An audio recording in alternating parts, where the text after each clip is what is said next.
Hello, everybody. This is Alan Fine. I'm here with Brad Tolkin, who's the co-president and CEO of World Travel Holdings, the parent company of Cruises Inc., Cruise One, Dream Vacation, among other companies. And we'll talk about those and much more on Insider Travel Report. So, Brad, welcome.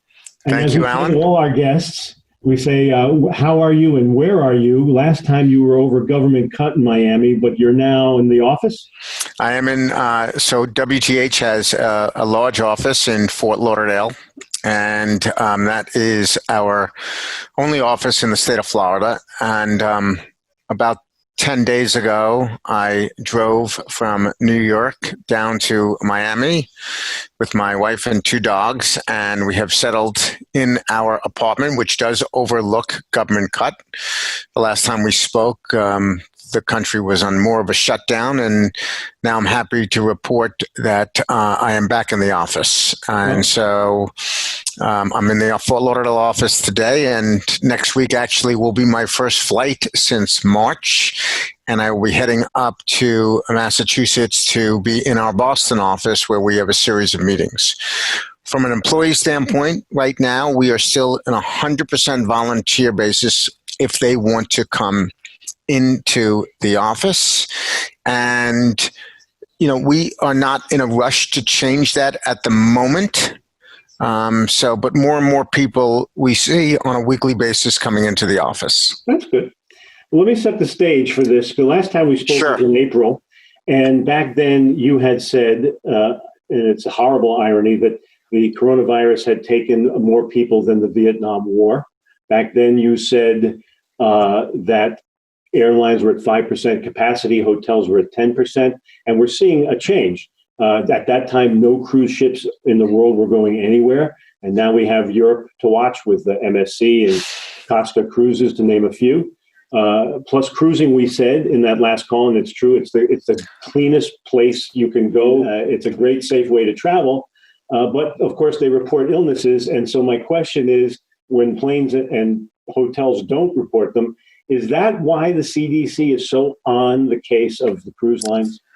So I don't know why the CDC is so focused on the cruise lines as opposed to any other industry. It's not only in the travel business. I just can't think of an industry right now that I read about where the CDC is regulating the industry as they are the cruise industry. The CDC offers guidelines for many, many industries, but not regulations. So I don't know why the CDC has chosen cruising. Clearly, the cruise industry was front and center at the end of January and beginning of February when COVID-19 started to break out across the world. And but I can't answer that question. Frankly, I'm happy they're not focused on hotels, airlines, and car services. I'm in the travel business, and I'm really happy that it's. I'm not happy that cruise is a focus or cruise is the only industry, but I'm happy it's not extending to other industries, especially in travel. Why do you think that with all the strict protocols set up already by the cruise lines, and with those European cruise lines running smoothly, why do you think Robert Renfield, the director of the CDC, wanted to extend the cruising pause past the voluntary October 31st date and like all the way out to February? I mean, I'm glad that hasn't happened, but why do you think? So, Alan, I really have no clue, and I have to be candid with you. I was shocked.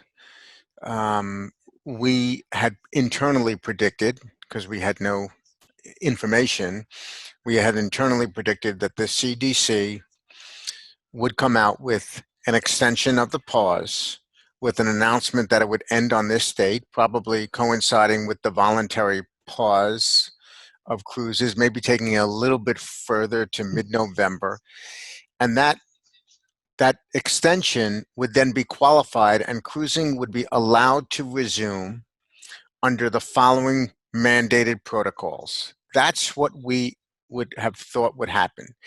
And it was heavily influenced, that thought, by the fact that we are almost flawlessly operating cruises in Europe on mega ships. And as of last week, we've had between Costa and MSC, we've had 14 flawless sailings. And on top of that, of course, we had the healthy sale panel rather, that submitted, hundreds of pages of what the cruise industry is going to do. And so, frankly, we were shocked and we are thrilled, and this is not a political statement, we're thrilled the White House stepped in. I know. And we are looking forward to the meeting tomorrow between the cruise industry, CLIA, and I think both the CDC and the White House. We want to work with the CDC, but we were shocked by the just recommended extension to February 1. Actually, was their recommendation. Just so as of this morning, the CDC website does state the website updated to October 31st. Correct, and it October 31. Well, that's the deadline right now.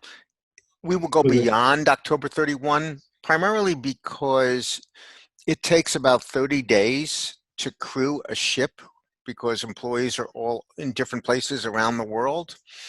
And so when we have a definitive start date, you can start a clock of around 30 days to do it correctly.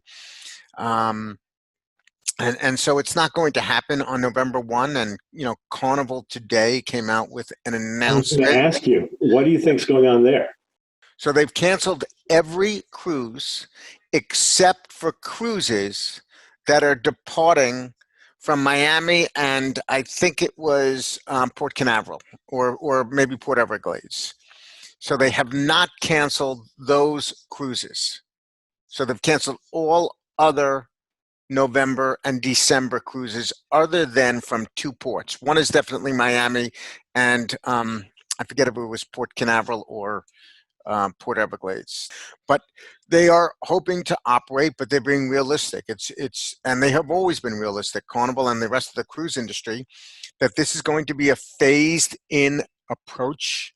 And so right now they are leaving up for sale the November and December itineraries, which I will predict will change. I don't think the itineraries as listed, meaning we might sail in November and December, but the itineraries as listed will change because of different governmental regulations. I personally, again, this has nothing to do with conversations that I've had with a particular cruise line. I personally believe the phase-in will start with just trips to the private island. And why is that?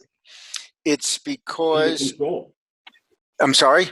It's very easy to control. It's that same bubble atmosphere that we've heard so often, whether we're talking about the NBA or other establishments. They're just creating a bubble environment. And so these private islands are staffed 100% by employees of the cruise lines. And they range from employees of 50 to, let's say, 200 employees, depending upon the private island. And so everyone will be tested, as clearly before they get to the island. When they get to the island, everyone's going to be tested before they get onto the cruise ship. So we've created this bubble. And it's this bubble that has been so effective in Europe sailings. Also in Abu Dhabi with Fight Island. Are you aware of the fights and the sporting events that they do? They create an athletic bubble? Correct. And so that has been successful, and that's the way I think the cruise industry is going to restart in North America, in a phased-in approach. And so any cruise line that is going to start with limited itineraries and limited ships. And so, and from limited ports. And so they've chosen two ports, Carnival, and they've chosen ships in those ports. And having been in my apartment here in Miami Beach at Government Cut, I see ships going back and forth.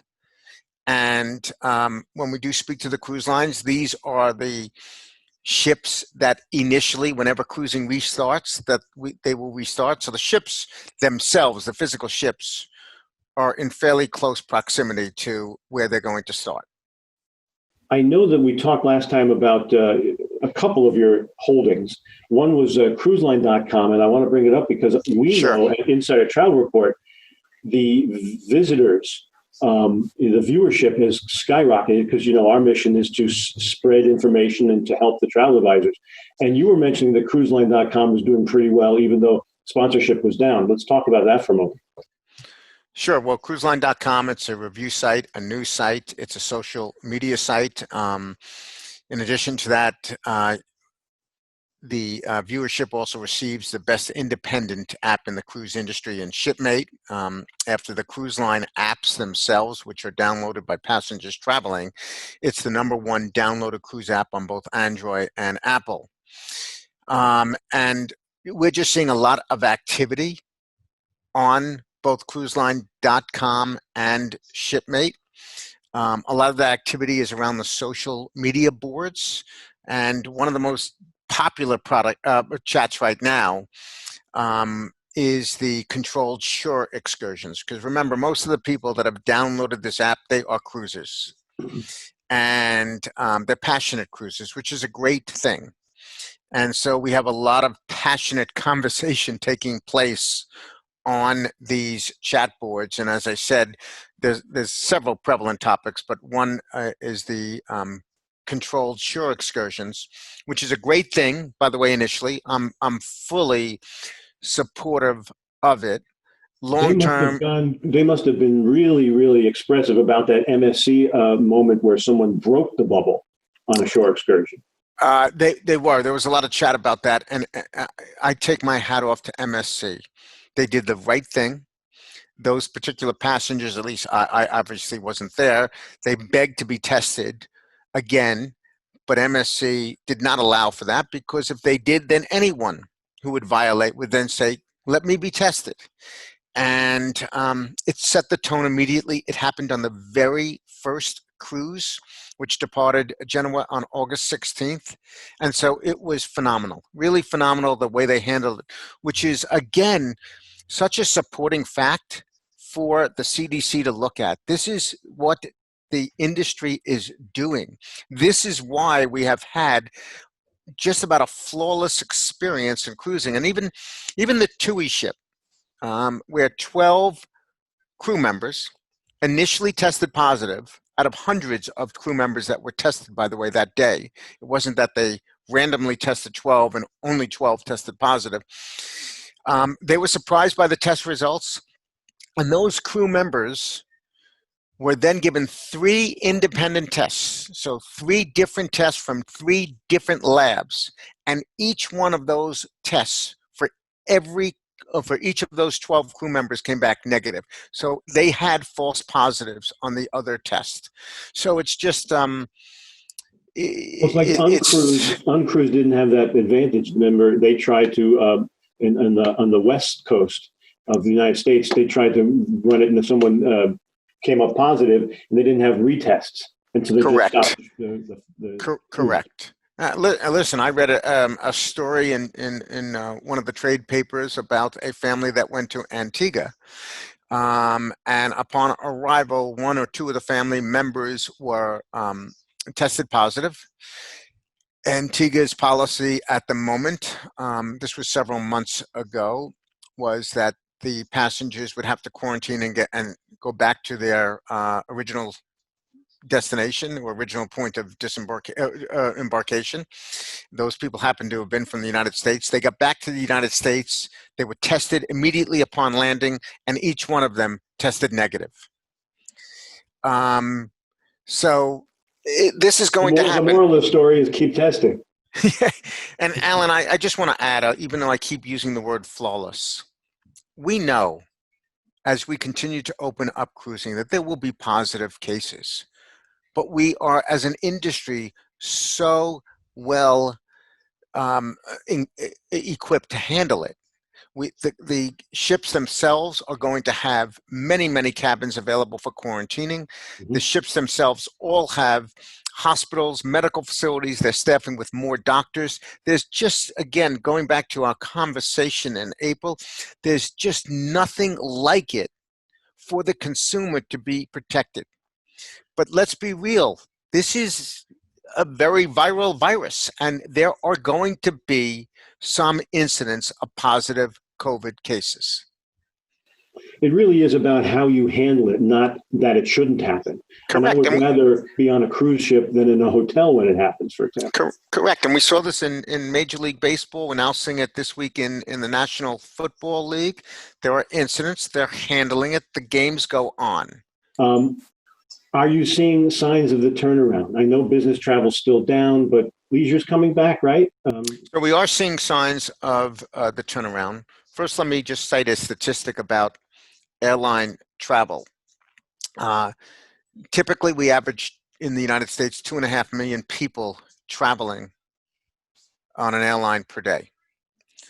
Back in April, when you and I spoke, at the low point, it got to 90,000.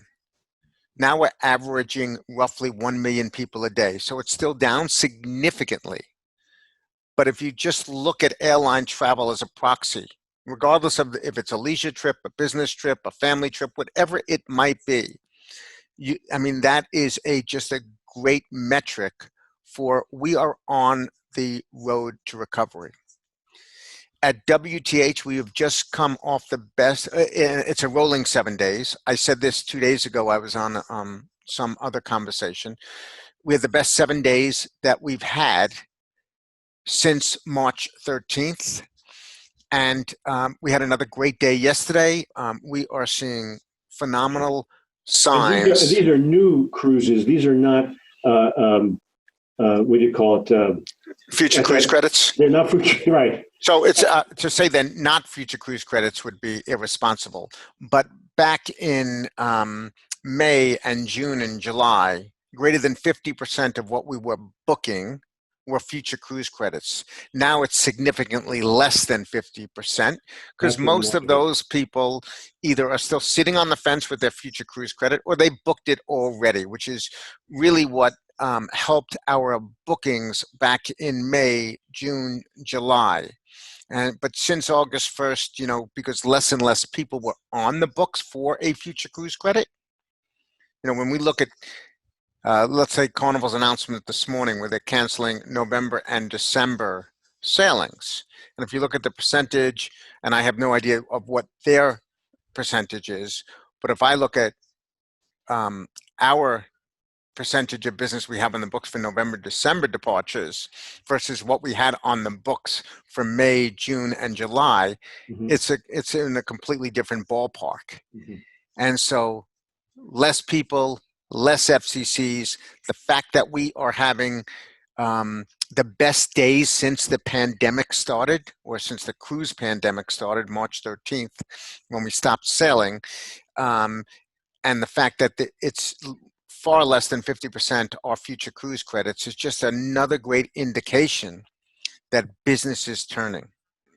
The resumption of cruising in Europe has put a spark into our organization. And about mid-August, we started sitting down because we knew it was going to start. We didn't know how successful it was going to be, and we think it's very successful. And we went from a defensive posture to an offensive posture.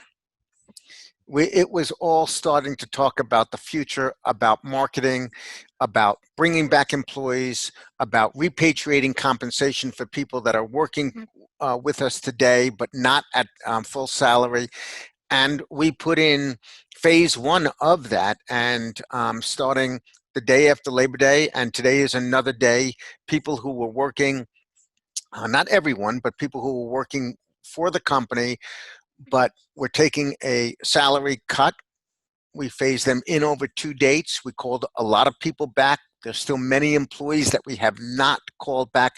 We actually have a campaign taking place right now. It's been taking place for 2 weeks where we are communicating with every one of those furloughed employees just to check on their status, to give them an update about where WTH is, and that we hope to call them soon based upon the continued improvement. So the first, other than the people that we've already called back, we're communicating with all the other furloughed employees, okay, or as many as possible, depending upon their area of where they work in the organization, because we need to check on their status.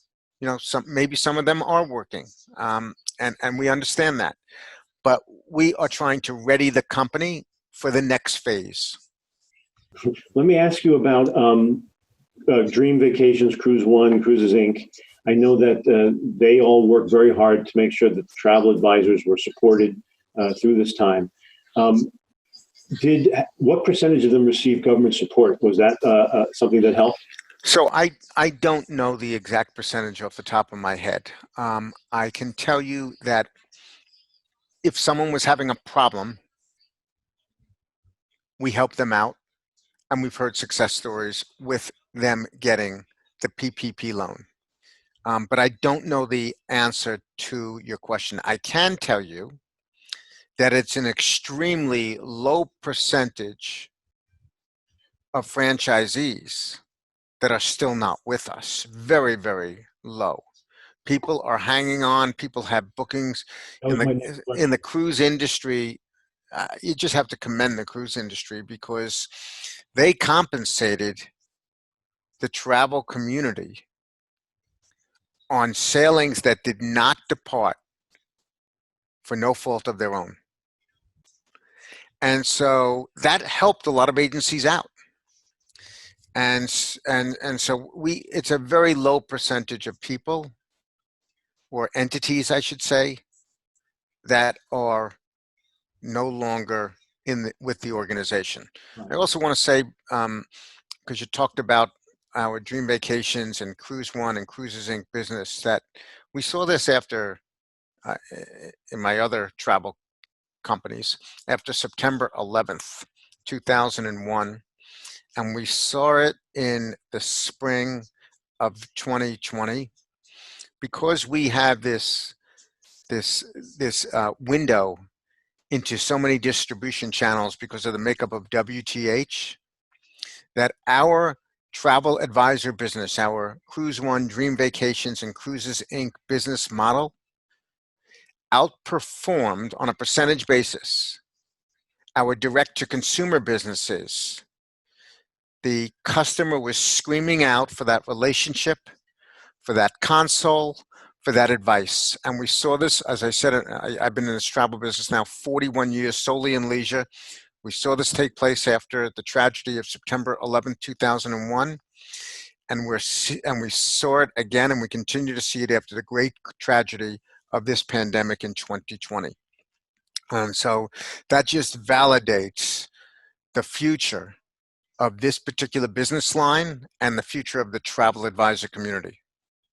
I'm really, really glad that I was going to ask you about that, whether travel advisors are sticking to it and staying aboard, and that's good. Do you think there'll be another round of relief coming from the government? I have no clue. And, for World Travel Holdings, there were many companies, not in the travel business, outside of the travel business, that got the PPP loan, which was not a loan, it was a grant. It was forgiven for the most part, because the metric that they fell under was the 500 employees, even though they were a lot larger businesses, public companies with access to capital markets. Unfortunately for us, we were well above the metric of 500 employees, which was a line in the sand for the government, regardless of what industry you were in, regardless of the need for it. And so it's been the shareholders of WTH, and this company is 100% owned by the people who work here, that have been supporting the company. And this validates our belief. In closing, I would love you to tell us an uplifting bedtime story like you did last time, which was, you said that the decade after some terrible crisis happens, what occurs? So the the decade after a crisis has always been a tremendous decade for leisure travel. That's the only part of the travel business I have been in. We spoke back in April, in the very early stages of this pandemic, and you referenced at the beginning of this conversation that I talked about that we will lose more people by the end of April than we did in the Vietnam War, and now the tragedy is above 200,000 people. And we've been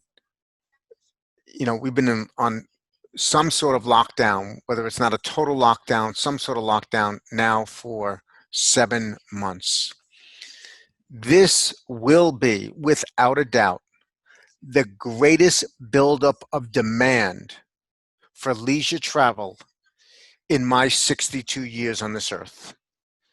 Without a doubt, we are getting closer and closer. I can tell you as an organization, I said it before, we went from defensive to offensive. We feel it and we sense it and we know it. And that's why we are hiring again. We're repatriating salaries. We just know it.